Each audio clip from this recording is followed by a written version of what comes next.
Hello everyone.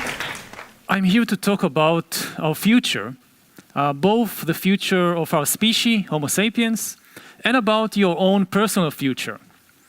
And nobody really knows what the world would look like in 2050. The only thing we know for sure is that it will be a very, very different world than today. And perhaps the most important thing to know about the future is that humans will soon be hackable animals, animals that can be hacked. There is a lot of talk these days about hacking computers and email accounts and smartphones and bank accounts, but we are actually entering the era in which it will be possible to hack human beings. Now, what does it mean to hack a human being? It means to create an algorithm that can understand you better than you understand yourself, and can therefore predict your choices, manipulate your desires, and make decisions on your behalf. In order to control and manipulate you, the algorithms will not need to know you perfectly. This is impossible. Nobody can know anything perfectly. They will just need to know you a little better than you know yourself, which is not impossible because most people don't know themselves very well. Often, people don't know the most important things about themselves. I know this from my own personal experience.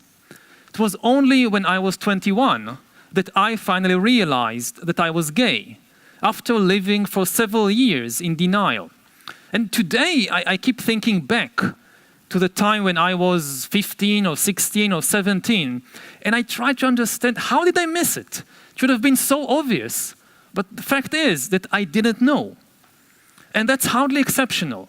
Lots of gay men spend their entire teenage years not knowing something very important about themselves. But imagine the situation in a few years when an algorithm can tell any teenager exactly where he or she is on the gay-straight spectrum, just by collecting and analyzing data about you. One way to do it, there are many ways, but one way to do it is perhaps just to track eye movements. The computer can track my eye movements when I surf the internet or watch YouTube, and analyze what my eyes do when I see an image, say of a sexy guy and a sexy girl walking together hand in hand on the beach. Where do my eyes focus and where do they linger? Now, even if you wouldn't like to use such an algorithm, to hear it from an algorithm, these news about yourself, what happens, let's say, if you find yourself in some birthday party of a kid from your class, and somebody has the brilliant idea that, hey, I just heard about this cool new algorithm that tells you your sexual orientation, and wouldn't it be so much fun if everybody take turns testing themselves on this algorithm with everybody else watching and making comments? What would you do in such a situation? Would you just walk away? And even if you do walk away, even if you do keep hiding from yourself, from your classmates, you will not be able to hide from Amazon, or from the secret police, or from Coca-Cola.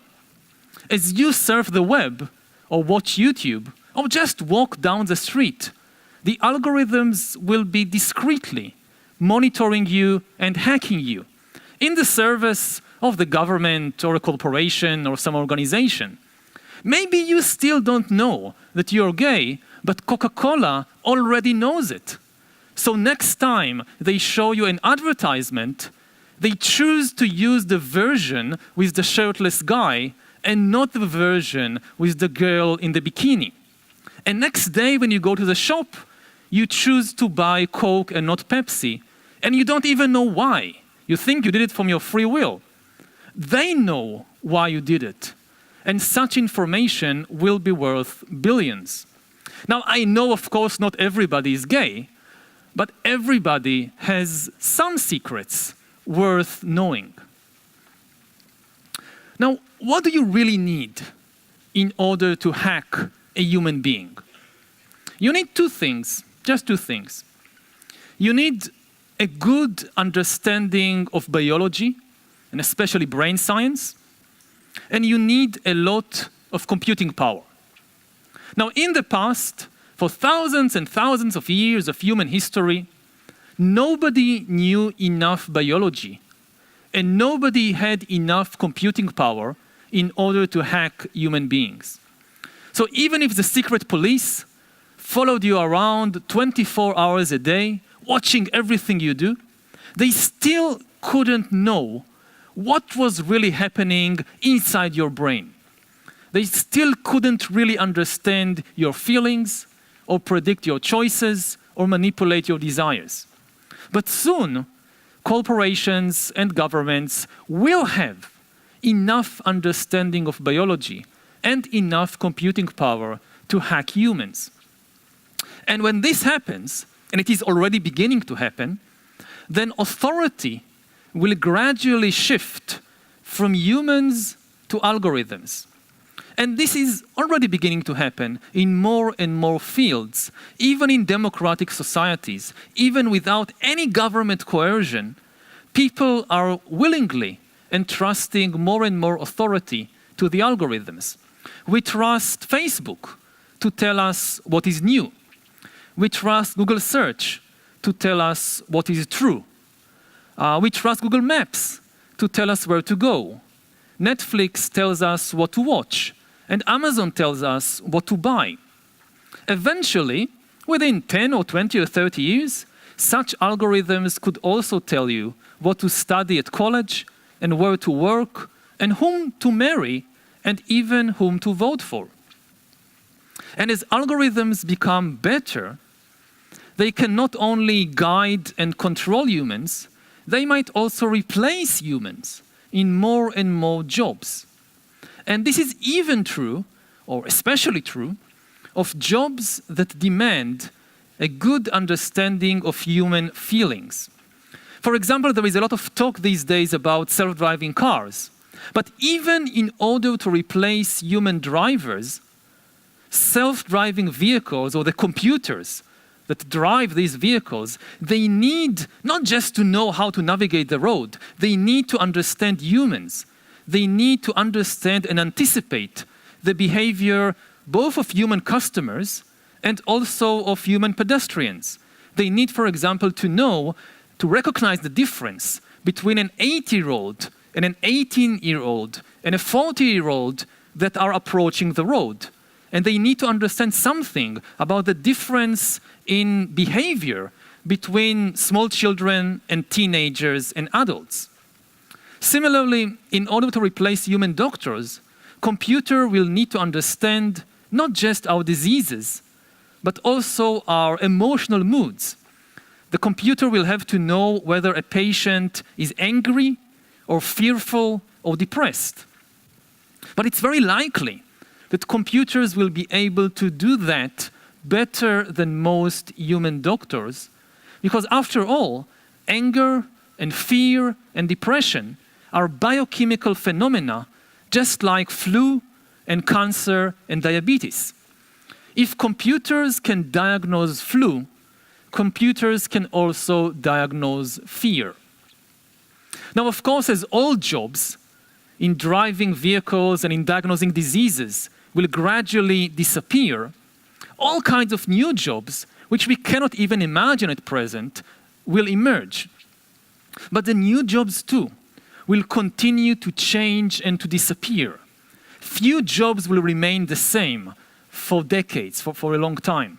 Some people imagine that the coming automation revolution will be a one-time event. Let's say in 2025, you have the big automation revolution, lots of jobs disappear, lots of new jobs appear, we have a couple of rough years, and then everything settles down to a new equilibrium in the job market and in the economy. But it will not be like that. It will be a cascade of ever bigger disruptions. You have a big revolution in 2025. You have an even bigger revolution in 2035, because by then AI is so much better. And an even bigger revolution in 2045, which means that to stay relevant, you will have to reinvent yourself, not just once, but repeatedly. Like every 10 years, 15 years, to reinvent yourself. And the main obstacle for doing that might well be psychological, more than economic or technological. It's just very, very hard to reinvent yourself, especially after a certain age. When you're 15 or when you're 18, you're basically creating yourself, inventing yourself, and it is very, very difficult. But it's much more difficult to do it when you're 40 or 50. You probably know by now that adults don't like to change. They tell you to change all the time, but they don't like to change themselves, because it's very difficult. So the most important goals of education in the 21st century are probably to develop your emotional intelligence and your mental balance, because you will need a lot of mental balance and mental resilience to deal with a very hectic world, to keep learning throughout your lives, and to repeatedly reinvent yourself and stay ahead of the algorithms.